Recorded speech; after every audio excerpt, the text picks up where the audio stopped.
Welcome to Introduction to Oceanography, Chapter 6. This chapter is water and ocean structure. So two different components. We'll talk about water and the structure of water and how it's formed the way it is and what that means about the water molecule, why it makes it so special and its unique properties. Then we'll get into ocean structure, salinity and temperature, and how the different aspects of salinity and temperature govern how the ocean acts as it moves through its basins. So let's go ahead and get into Chapter 6, water and ocean structure. So a quick look at the main concepts from Chapter 6. First, heat and temperature are not the same thing. Temperature is an object's response to an input or a removal of heat, and not all substances respond in the same way. We also will talk about the fact that water resists rising in temperature as heat is added. It means it slowly heats up and it slowly cools off. It also gives off heat when it freezes and absorbs heat when it thaws. That's latent heat, and that's going to be a very interesting aspect of water. These properties of liquid water help to moderate the Earth's temperature. And so we're also going to look at how the water molecule is structured to make it a very, very powerful solvent. We're also going to talk about how the ocean is density stratified, dense, cold, and salty water underneath less dense, warm, and fresher water. We're going to take a look at light and how it moves through water and how sound and light move in different ways through water. And then we're going to talk about how the ocean is a vast reservoir that affects the Earth's climate. It can be a vast carbon reservoir. So you very likely have seen this view of the hydrologic cycle many, many times, water circulating constantly between the oceans, the atmosphere, and the reservoirs of fresh water. The whole numbers represent thousands of cubic kilometers of water transferred each year, and the percentages show the proportion of total global water in different parts of the cycle. All right, let's talk a little bit about solutions and mixtures. So what are solutions and mixtures? A solution is like taking fresh distilled water, absolutely pure water, and putting a tablespoon of salt in it and mixing it up. The salt dissolves into the water. It becomes part of the solution. Then you have salt water. So a solution is made up of two components with uniform molecular properties throughout, such as salt water or sweet tea. The solvent, which is usually a liquid, is more abundant, and the solute, often a solid or a gas, in the case of salt water, salt, or in the case of tea, it would be the tannic acid. They're often a solid or a gas, and they are the less abundant component. Now, solutions are different from mixtures, all right? In a mixture, the components retain their separate identities, so it's not uniform. Think of soup, like vegetable soup. It's a mixture of different things that all retain their separate identities. A compound is a substance that contains two or more different elements in a very fixed proportion, like H2O. We have two hydrogen atoms, one oxygen atom, very specific proportions, two different elements making up a compound. An element then is a substance composed of identical particles, all the same atoms. So oxygen is all oxygen atoms, and those atoms cannot be chemically broken down into smaller substances. A molecule is a group of atoms held together by chemical bonds, either ionic or covalent, and atoms are the particles that make up elements. So a water molecule is composed of two hydrogen atoms and one oxygen atom held together by a covalent bond. It makes it a polar molecule, having a positive and a negative side.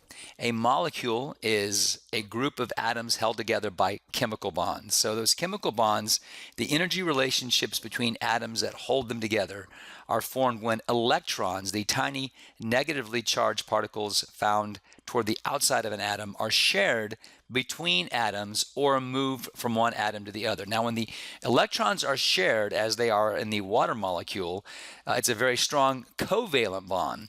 When the atoms move from one to another, it's a question of like opposites attracting, and negative and positive atoms attract, making an ionic bond. An ionic bond is not nearly as strong.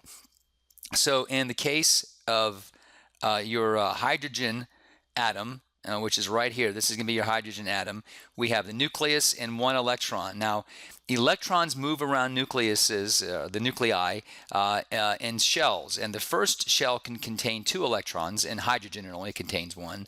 The second shell, as we see here, with the oxygen atom can contain up to 6 electrons, and each subsequent cell can contain, sorry, that's not correct, up to 8 electrons, and each subsequent shell can contain 8 electrons. When two hydrogen atoms come toward one oxygen atom, they share this electron. This electron gets into this shell, that electron gets into that shell, and then what you have is the one proton of each hydrogen atom, the one proton of the oxygen, the two inner electrons in the two inner shell of the oxygen, and then 1, 2, 3, 4, 5, 6, 7, 8 electrons in that second shell.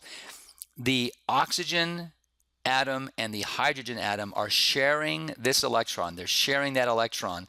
And because of the positive nature of hydrogen, the negative nature of oxygen, the opposites attract, and you get this very specific 105-degree symmetry between the hydrogen atoms, creating this molecule that is a polar molecule, meaning negative on one side and positive on the other side, and looks a lot like Mickey Mouse. All right. What holds water molecules to each other? Hydrogen bonds form when the positive end of one water molecule bonds to the negative end of another water molecule. So the positive hydrogen end connects and bonds to the, it is attracted to, makes an ionic bond with the negative end of the oxygen. So that is the hydrogen bond, and it is a very, very strong bond. So what are the two most important properties of a water molecule? Well, it's cohesion and adhesion, and it's because of this hydrogen bond. The hydrogen bond allows cohesion, the ability of water molecules to stick to each other. That creates surface tension. Take a drop of water, put it on the table. It doesn't spread out to one thin layer of one molecule thick water on the table. It stays in a little, a little drop. That's the surface tension holding that water together. The same as if you have a drop of water hanging from the tip of your finger that you've got hanging upside down. That water molecule hangs there because of surface tension. Well, adhesion is the other important property of water. It's the tendency of water molecules to stick to other substances. And because of those adhesive properties and the polar nature of the molecule, it makes it an excellent solvent.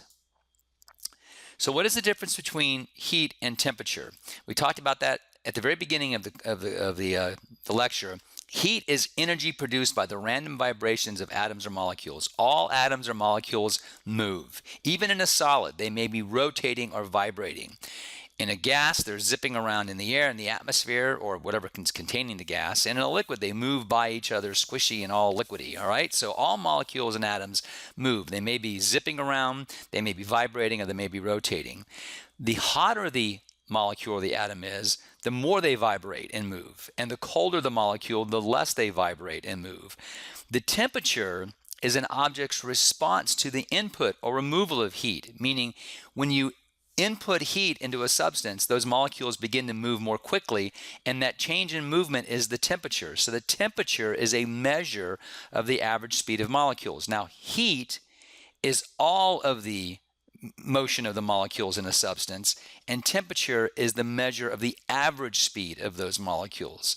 Heat capacity is a measure of the heat required to raise the temperature of 1 gram of a substance by 1 degree Celsius, and that heat capacity comes in the form of a calorie. It takes 1 calorie of heat to raise 1 gram of pure water by 1 degree Celsius, and we see that on the chart of heat capacities of common substances. Pure liquid water requires 1 calorie per gram.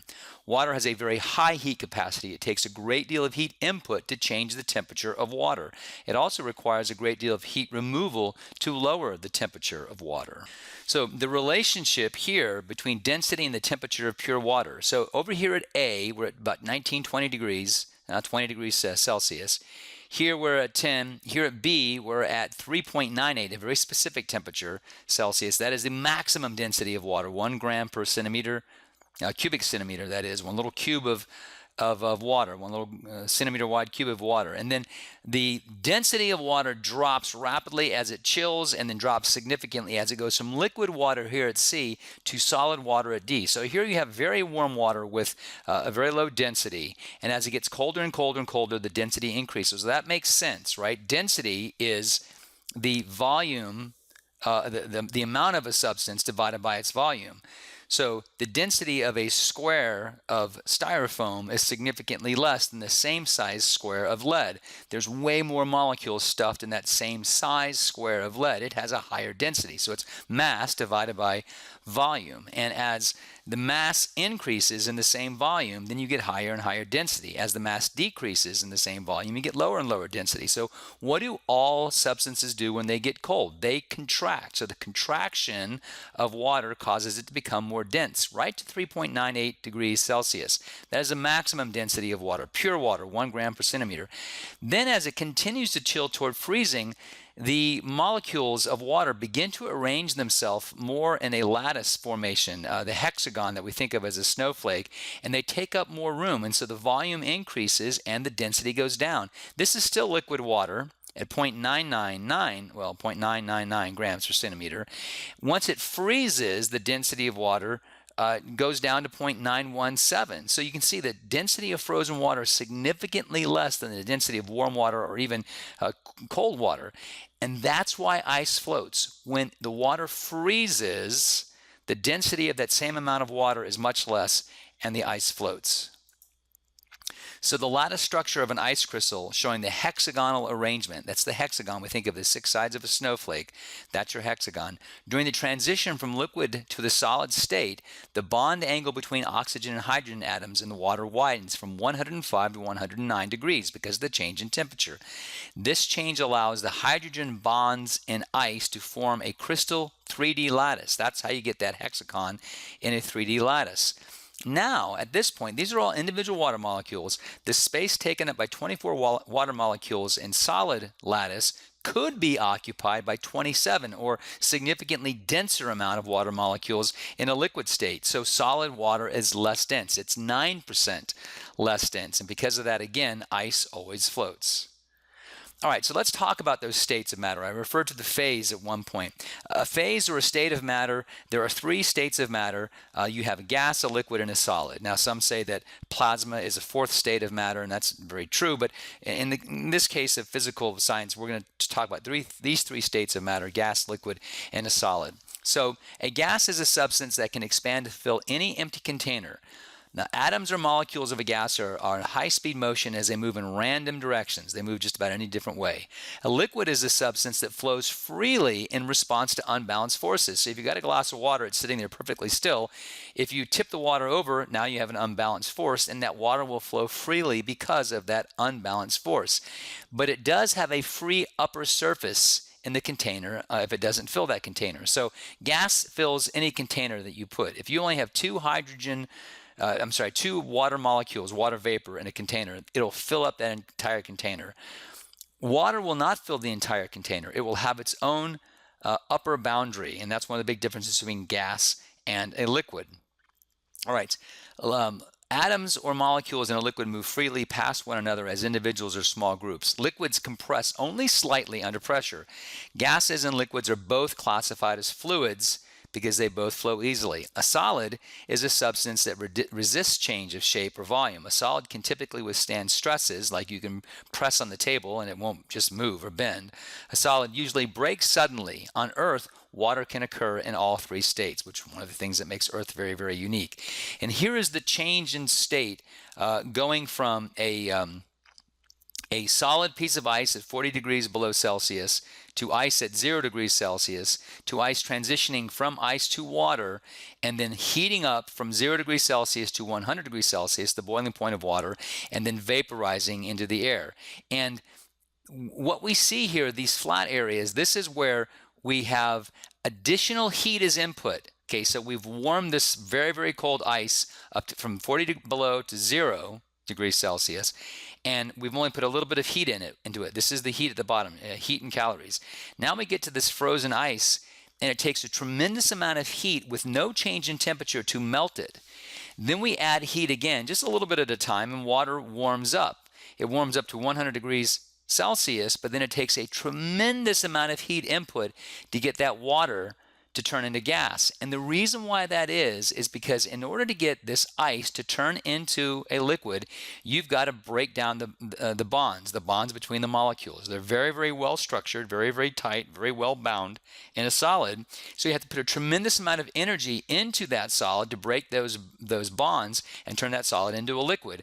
Now you have a liquid up at 100 degrees Celsius, and to get that liquid to turn to a gas, again, you have to put a tremendous amount of heat energy into that liquid to break the bonds. The liquid, the water molecules are literally bound together, but tremendous amount of heat input, and those water molecules will break apart and become water vapor. And so lots and lots of energy is required to turn liquid water into vapor. Interestingly enough, when water vapor then condenses, goes from vapor to a liquid, it's going to release all that energy. And then when water goes from a liquid to a solid, it's also going to release energy, significantly less, but it will release energy. So what we learn from that is that it takes energy in to go from an ice to a liquid. By removing energy out of the environment to cause that ice to go to a liquid, you literally chill the environment. The same thing happens when you go from a liquid to a gas. When evaporation occurs, it takes energy to go into the liquid for it to evaporate, thereby chilling the environment. But the opposite occurs when you go from a vapor to a liquid, condensation. You release heat, and therefore condensation is a warming process. And when you go from a liquid to an ice, you also release heat. And again, on a global scale, that change right there, that warming when you turn to ice and cooling when you melt, actually helps to moderate the world's temperature. It keeps it from being too extreme one way or the other. All right, so the energy input or output associated with water in the three states of matter. We have to add 80 calories of heat to change a gram of ice to a liquid. To get a gram of ice to turn to a liquid, we have to add 80 calories of heat. Where does that heat come from? It comes from the environment. It has to take it out of the environment. So if you have ice in water and causing the ice to melt, it literally chills the water. Or let's look at it a different way. You have ice in your tea or ice in your soda. Your soda's warm, your tea's warm. You put ice in it. The melting of the ice requires 80 calories of heat. Where does it get the heat from? It gets it from the soda or from the tea, thereby chilling the tea. Another way to look at this is going to the beach with a case of warm soda or beer, whatever it is. You throw it in your cooler. If you just throw it in the cooler, you've got to wait. But if you put water in that ice and cause that ice to melt, it will chill those cans of soda or beer much more quickly, because the heat energy required to break down the bonds of the ice will be pulled out of that warm soda or beer. Same thing happens when you go from a liquid to a vapor. And this is basically just evaporation. Liquid to a vapor, it takes 540 calories to break the bonds of the liquid to turn it into a vapor. And so evaporation is a cooling process. Here's a really great example. Take water, put it on your arm, let it evaporate. It'll feel cool. When you sweat, the point of sweating is not for the liquid sweat to make you feel cooler, but for the sweat to evaporate off your body, and requiring 540 calories per gram of water on your body. And it pulls that heat energy, those calories, out of the atmosphere around you, cooling the air around you. Evaporation, or the evaporation of sweat, is a cooling process. So condensation is a heating process. Evaporation is a cooling process. Condensation is a heating process, and evaporation is a cooling process. Ice to water cools the environment around it. Ice cools the water or the tea that it's sitting in. Water to a vapor, evaporation, cools the air around it. It requires heat to break those bonds, and the opposite occurs. When we go from a vapor to a liquid, we release heat. When we go from a liquid to an ice, we also will release heat. Latent heat is a very interesting thing. It is the latent heat of evaporation, or the latent heat of condensation. It's the heat that's required to break the bonds, is hidden within the water molecule, and when the water molecule goes to a liquid or to an ice, it releases that heat. So it's the latent heat of evaporation, latent heat of condensation. Latent, again, meaning invisible or hidden. All right, so some interesting properties of water. This is in your book. You can read through it. Its ability to dissolve. Water is known as the universal solvent. Its density, its surface tension, its ability to conduct heat, its heat capacity. You can read about all that in the book. Lots more properties of water. Latent heat of fusion, latent heat of vaporization. That's the latent heat of freezing, or the latent heat of melting. The latent heat of vaporizing, or the latent heat of condensation. And again, vaporization and condensation, the highest heat required of all substances. So the condensation of water vapor into clouds releases tremendous amounts of heat in the atmosphere. So think about water at the equator evaporating into the atmosphere over the equator, then getting moved north as water vapor and condensing into clouds over northern England. It releases tremendous amounts of heat over northern England. This latent heat of vaporization and condensation is one of the ways we move heat north and south from the equator. All right, and because of those unique properties of water, water moderates temperatures, meaning it takes a great deal of heat to warm it up. It takes a great deal of heat removal to cool it off. And what that tells us is that if you're near a very, very large body of water, then your temperatures are going to be much more moderate than they will be if you're far away. So let's take, this is an example between San Francisco and Norfolk, but a much better example, just consider Seattle here and then North Dakota here. Seattle may not get all that cold in the winter, but it also may not get all that warm in the summer. That's because it's very close to the Pacific Ocean, where we know that North Dakota gets extremely cold in the winter and quite a bit warmer in the summer because it's far away from any of the moderating impacts of water. So water moderates temperatures. The thermostatic properties of water are those properties that act to moderate its change in temperature. Heat capacity, latent heat diffusion, and air and ocean currents. They all cause large bodies of water to moderate temperatures and moderate climate. And we talked about how the melting or the freezing of ice either releases heat or requires heat. So it takes a great deal of heat to melt the ice. And so when ice is melting around the Arctic in the summertime, it takes heat out of the environment, so it actually cools the environment, keeps the environment from warming up too quickly and more ice melting. And the opposite happens when it gets very, very cold in the wintertime and ice begins to form. That formation of ice releases heat. And again, that serves to moderate temperatures on a global scale. And we can see how currents do the same thing. Ocean currents and atmospheric currents move heat from the tropics to the polar latitudes. Ocean currents move warm tropical water north, like the Gulf Stream. Here's the Gulf Stream. It comes out of the Caribbean, goes up into the Gulf of Mexico, circles around, and then goes out of the Florida Straits and up the eastern seaboard, then moves across toward Western Europe. That Gulf Stream bringing that warm water over to Western Europe is the reason why the UK, while not warm, is certainly warmer than at the same latitude over here in Canada. So atmospheric circulations move even more heat to higher latitudes by the mass movement of water vapor. You evaporate all this water down by the equator, then you move it north, and when condensation occurs, it releases that heat. As condensation of water vapor into clouds occur at higher latitudes, tremendous amounts of latent heat are released through the warming process of condensation.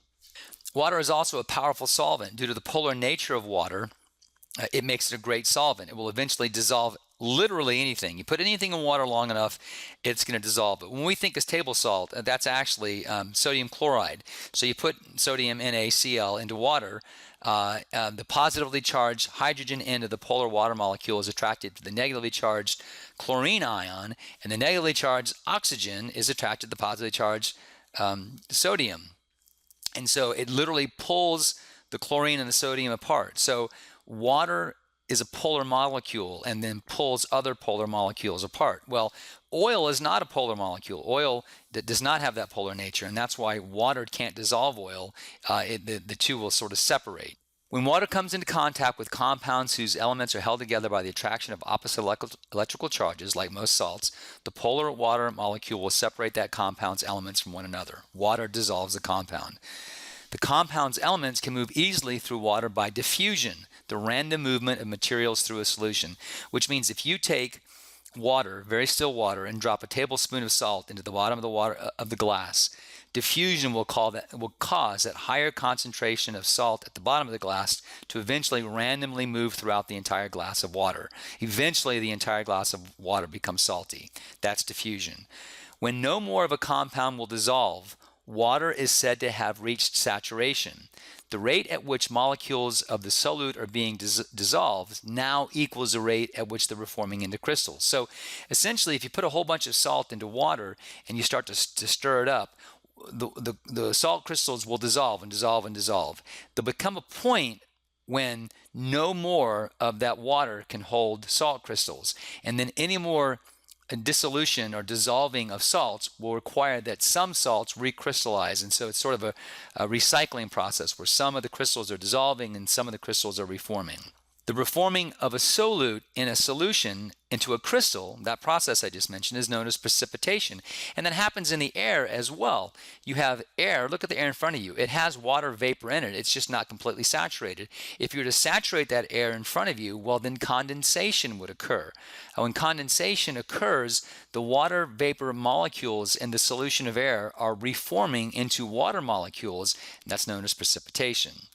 So NaCl, sodium chloride, does not exist as a salt in seawater. So you don't have like salt in seawater. What you have is its component elements that are separated by the water molecules, and it still tastes like salt because both those elements are there, but they're actually broken apart into the solution. Now, if you evaporate the water, that NaCl will then recrystallize, and what will be left over is the salt. Salinity is the total quantity of dissolved inorganic solids in the water. So salinity, or how much salt in the ocean water, is not just how much salt, what we think of table salt, sodium chloride, but the total quantity of dissolved inorganic solids in water. The average salinity is about 3.5%. Most of the dissolved solids are salts that have been separated into ions, basically the weathering of rocks on the continents. Weathering, whether it's chemical weathering or physical weathering, breaks down rocks into much, much smaller pieces, eventually getting them down to just their ions. Those ions flow downstream and end up in the ocean.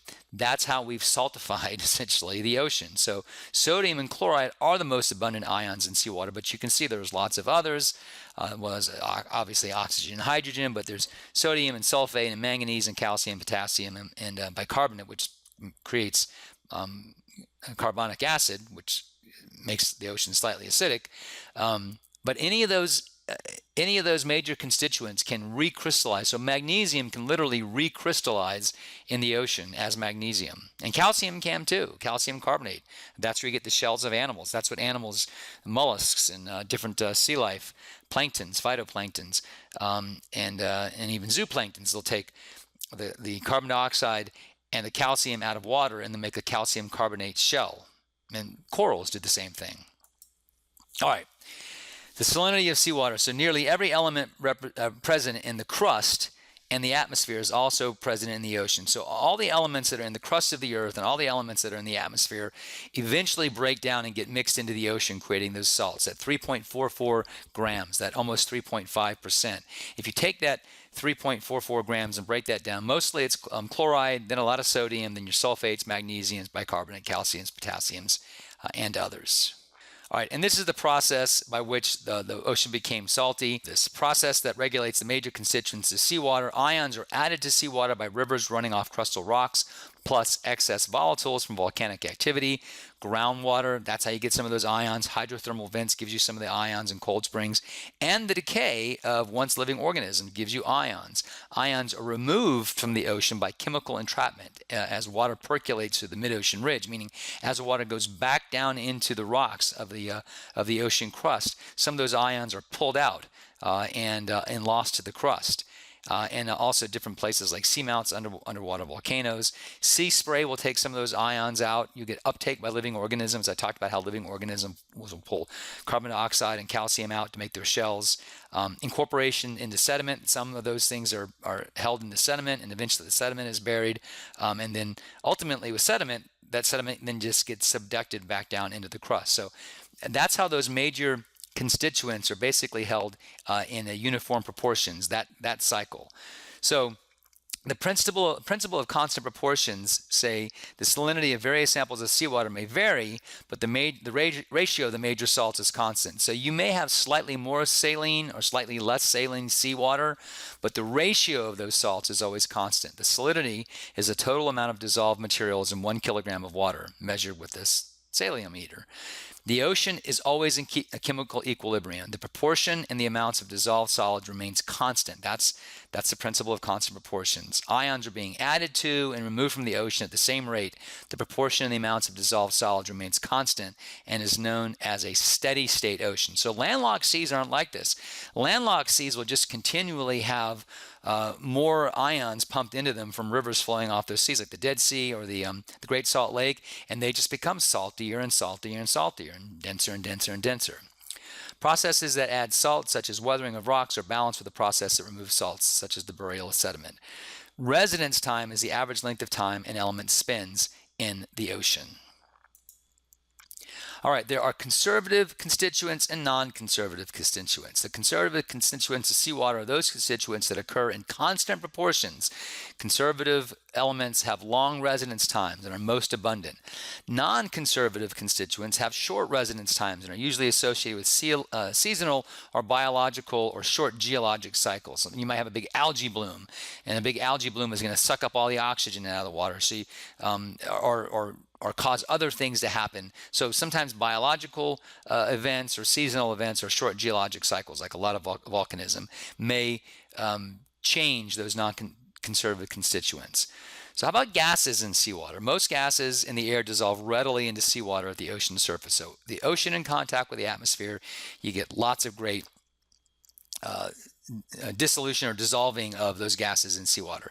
Plants and animals living in the ocean need those dissolved gases to survive. Nitrogen, oxygen, and carbon dioxide are all found in seawater.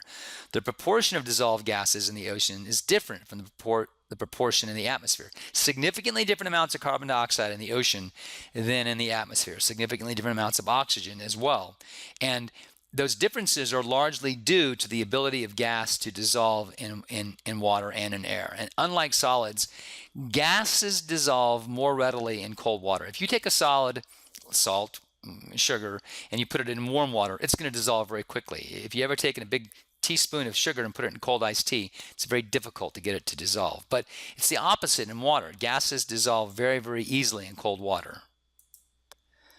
Because ions in seawater react with each other and with water in complex ways, they modify the physical properties of pure water. These are called the colligative properties. The heat capacity of water decreases, its ability to hold heat decreases with increasing salinity. Less heat is required to raise the temperature of seawater than fresh water. As salinity increases, freezing points decrease. Sea ice forms at lower temperatures than fresh water, so it takes colder air, colder water to form sea ice than it does freshwater ice. As salinity increases, evaporation slows. Dissolved salts tend to attract water molecules, so it's very difficult for evaporation to happen in very salty water. And the osmotic pressure increases as salinity increases. This is the reference to osmosis. The pressure on a biological membrane increases as the salinity of the environment increases. Nature tries to achieve equilibrium. So if you've got some biological membrane separating two reservoirs of let's just say water, one is more saline than the other, the pressure pushes that salinity across that membrane and tries to get equilibrium between the two salinities. So gases dissolve readily in seawater. Nitrogen, which is a conservative component, meaning it's always in the same proportion, makes up about 48% of the dissolved gases in seawater. The upper layers are saturated with it. All life needs it, but interestingly enough, most organisms, including human beings, can't actually use dissolved nitrogen. It has to be fixed into nitrates that we can use by other organisms, specifically bacteria, certain types of bacteria. Oxygen makes up 36% now of the gases. Of course, vital for animals. It comes from photosynthesis and dissolved from the atmosphere. It's a non-conservative component. It can change depending on biological activity. There's 100 times more in the ocean, oxygen that is, than in the atmosphere. And there's 60 times more carbon dioxide in the ocean than in the atmosphere. The ocean is considered the great carbon sink, where carbon dioxide can be sequestered and held and kept out of the atmosphere. Of course, carbon dioxide is used in photosynthesis for plants, and it comes also from respiration, or we take in oxygen and then we breathe out carbon dioxide. So do other animals in the ocean. It's also dissolved from the atmosphere, and it's also a non-conservative component. It can change depending on what's happening in the ocean at the time. All right, the carbon cycle, which is actually fascinating, and this illustration does a tremendous job of breaking it down, but it's very, very complex.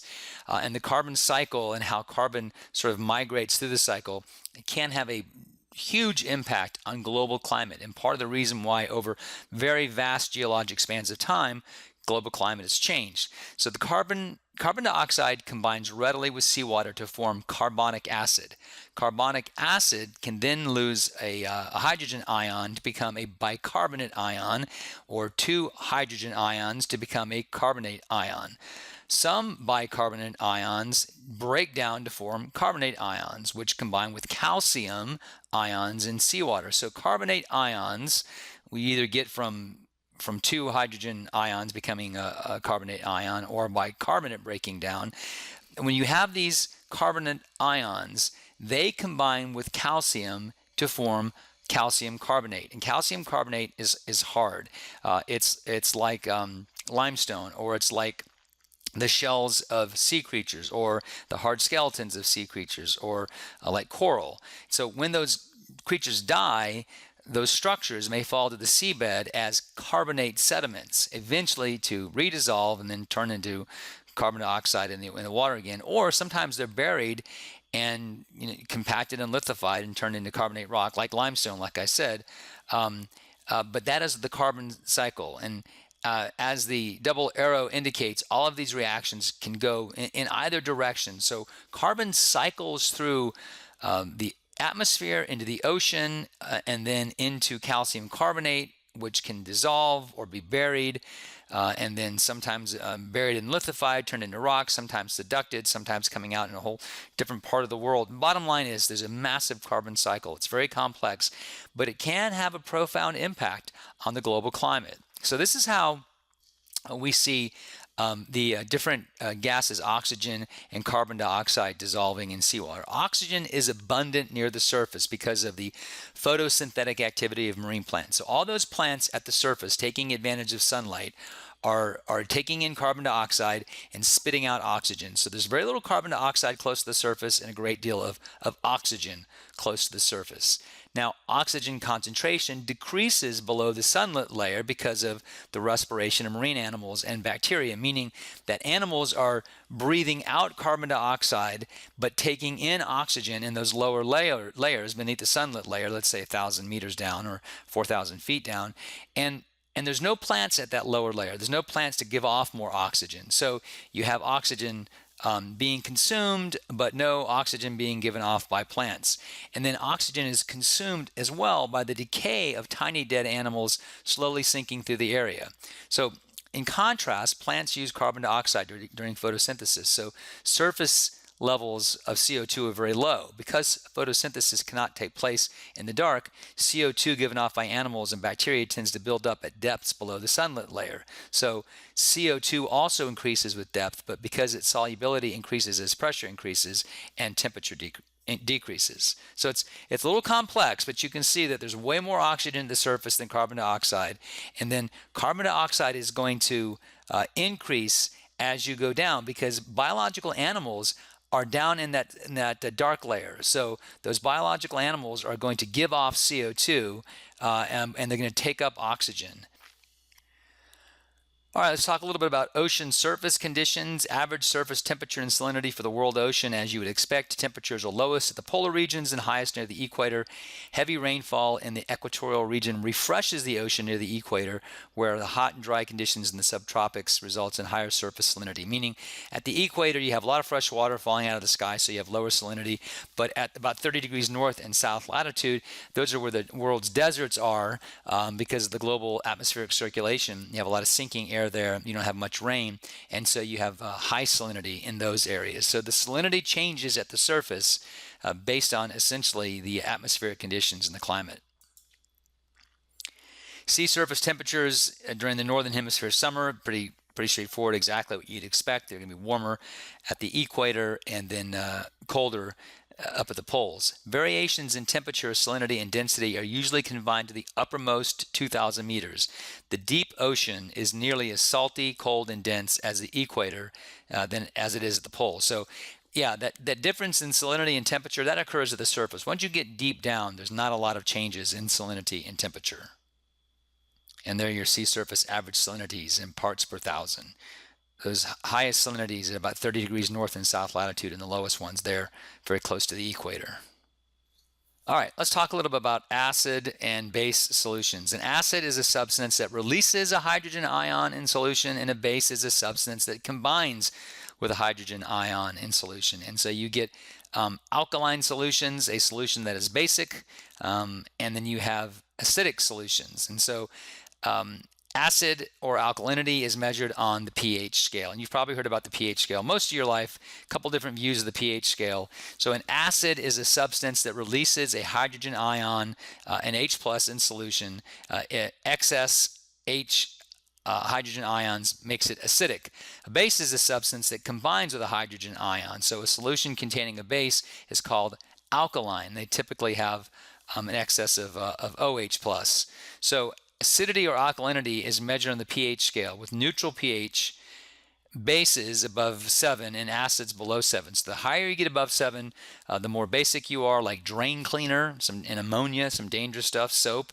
And the further you get below 7, the more acidic you get, such as like tomatoes and then lemons, and then eventually you get hydrochloric acid, a very acidic solution. And so the bottom line to all of this is the pure water is right at 7. Pure water is at 7, but salt water is more acidic, just like milk. You don't think of milk as being acidic, but it is slightly acidic, and rainwater is slightly acidic as well. The more carbon dioxide in the water, the more acidic that water is going to be. So excess carbon dioxide in the ocean acidifies the ocean. So the oceans had time to adjust to any increase in acidity. The problem is that today we're pumping out so much carbon dioxide that the ocean just can't keep up.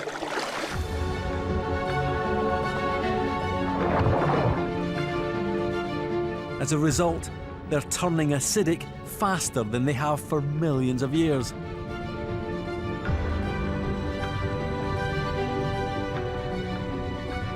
The first creatures that will suffer will be the coral that make up the world's great reefs. Their skeletons can't form if the water becomes too acidic.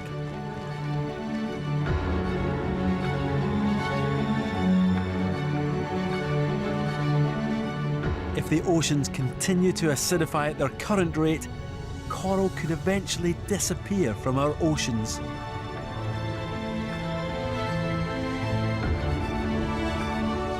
With the coral would go all the other life that depends on them.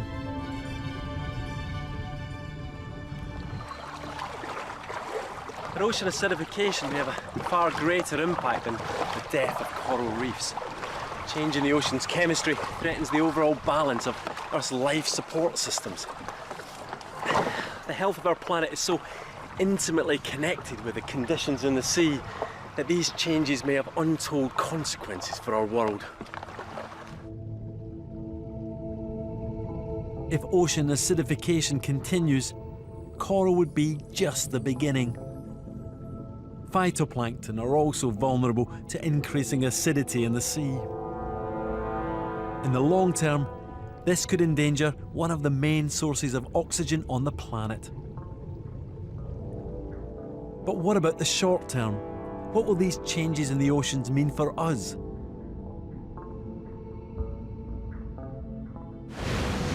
The thing is, the oceans have been stable for millions of years. We are heading into uncharted territory. So we really don't know what the full implications are likely to be. What we do know is that the oceans are fundamental to all life on Earth. Ultimately, the survival of every creature on the planet depends on the oceans remaining healthy. The difference in temperatures, the difference in salinity with depth causes the ocean to have density differences. There's a complex relationship between temperature, salinity, and the density of seawater. The density of water is mainly a function of the differences in temperature and salinity. And you can see by this chart with temperature on the left and salinity, the temperature is going to be the y-axis, salinity the x-axis across the horizontal. And the lines of blue, those represent density levels, 1.024, 1.025 grams per centimeter. You can have the same density with different or varying amounts of temperature or salinity, but as the ocean becomes density stratified with the least dense on top and the densest water below, you get this very specifically layered setup to the ocean structure. It causes the ocean to be divided into three density zones: the surface zone, the syncline, and the deep zone. The surface zone is the uppermost layer, or the mixed layer, that has the least dense water. It's the warmest and it's the least saline. And up and down mixing, vertical mixing through the waves and currents keeps the temperature and the salinity pretty constant in that first 150 meters, making up about 2% of the ocean volume. And then the next zone down, more dense, is the zone in which density increases with depth, containing about 18% of the water. This extends from about 150 meters to about 1,000 meters. And this layer separates the surface water from the densest water below. And this layer represents a rapid density increase. The water is becoming colder and saltier, and the density is increasing. Now, the deep zone contains about 80% of all ocean water. This very little change in density throughout this layer. And the general cause of the increase in density certainly is slight salinity differences, but it's mainly through the deep layer, the difference in those temperatures, with the warmest temperatures at the top of the ocean and the surface zone having the least dense water, and those coldest temperatures in the deep zone having the most dense water. All right, so in most of the ocean, a surface zone and a mixed layer of relatively warm, low-density water overlies the cyclocline, and the density rapidly increases with depth in the cyclocline. Below that lies a deep zone of cold, dense water. The rapid density increase in the cyclocline is mainly due to a decrease in temperature with depth. So in that area, that rapid decrease is because of a decrease in temperature. Now, in some regions in shallow waters near rivers, say, that cyclocline may develop in which the density increases with depth is due to vertical variations in salinity. So we talked about it being due to temperature mainly, but if you have a lot of fresh water, then it could be that you have the freshest water at the top and more salty water below it, and that's what creates the cyclocline. And in that situation, you have a halocline, which is a change in salt. Also, when precipitation exceeds evaporation, meaning there's lots and lots of rain but not much evaporation in cooler climates, you're also going to get fresher water at the surface. And in that case, you're going to have the halocline. So typically that middle zone, that cyclocline, that rapid increase in density with depth is a function of a temperature drop, the thermocline, the drop from warm waters at the surface to colder waters below. But sometimes there is a drop or a change, an increase in salinity, and that's the halocline. So the cyclocline is a combination of thermocline and halocline, just different regions have different physical setups.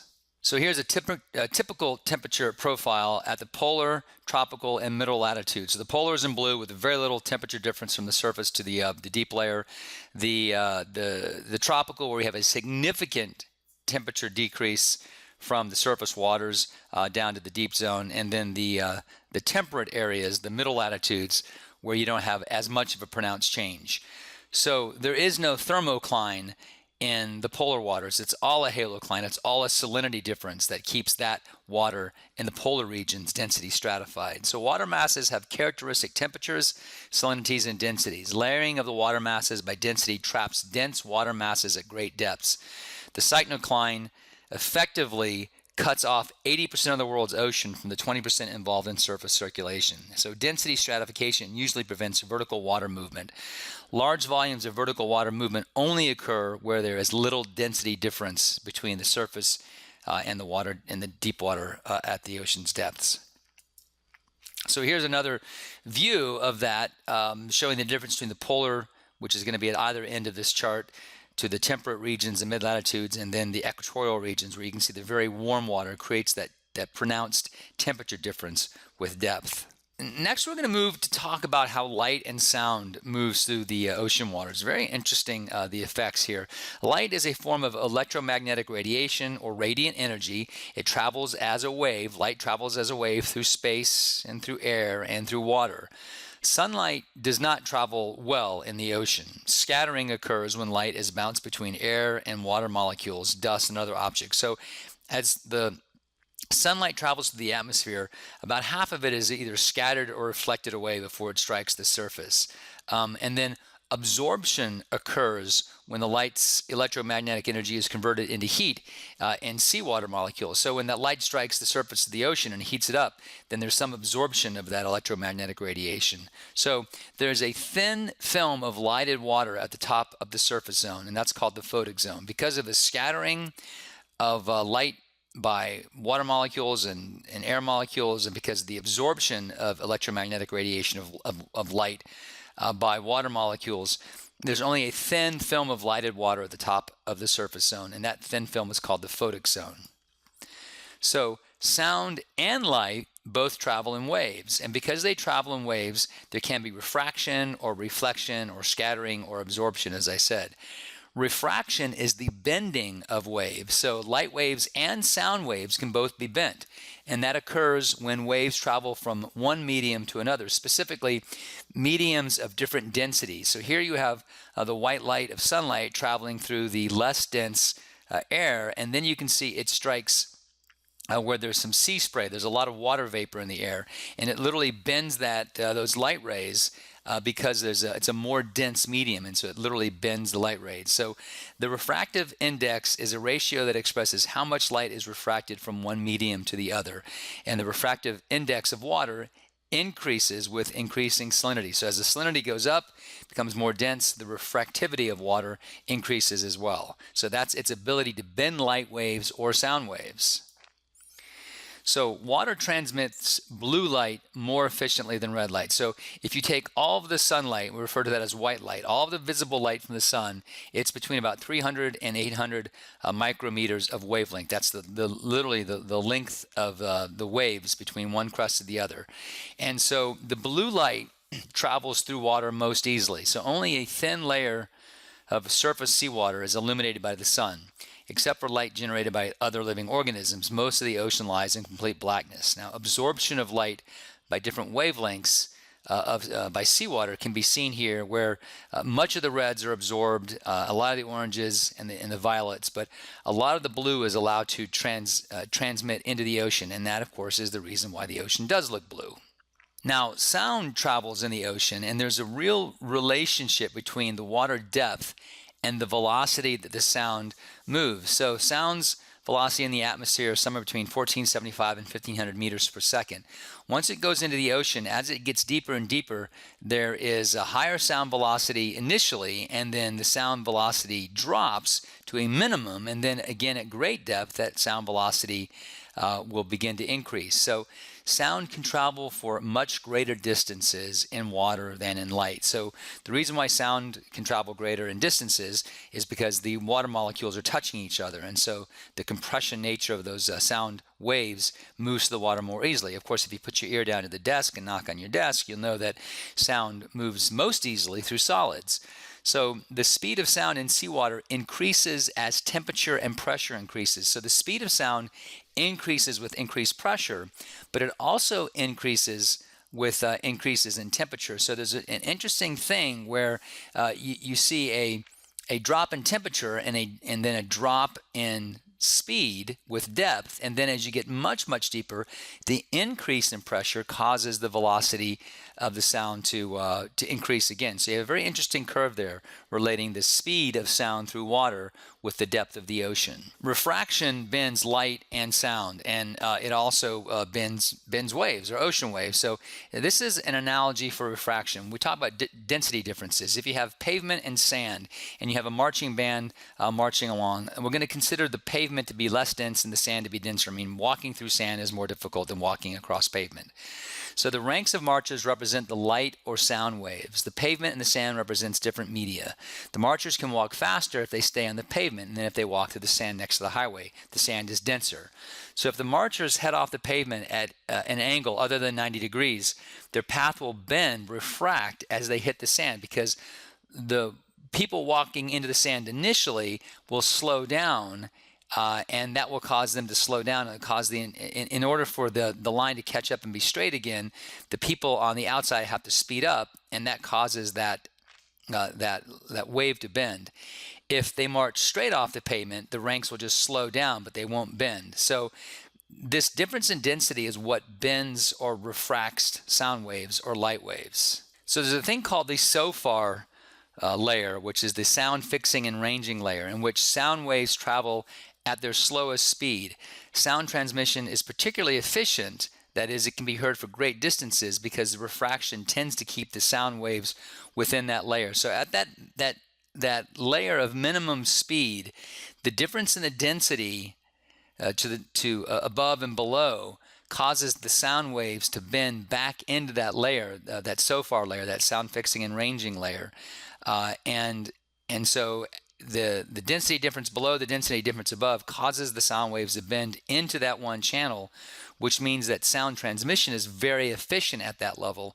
And when we talk about listening within the ocean, if we put listening stations down at that level, that 1,000 meter level, that 3,000 plus feet level, you can hear literally in the ocean from all around the world because sound travels so efficiently in that SOFAR layer. All right, and so looking at the last slide here for the lecture 6, this is basically looking at sonars and how sonars work.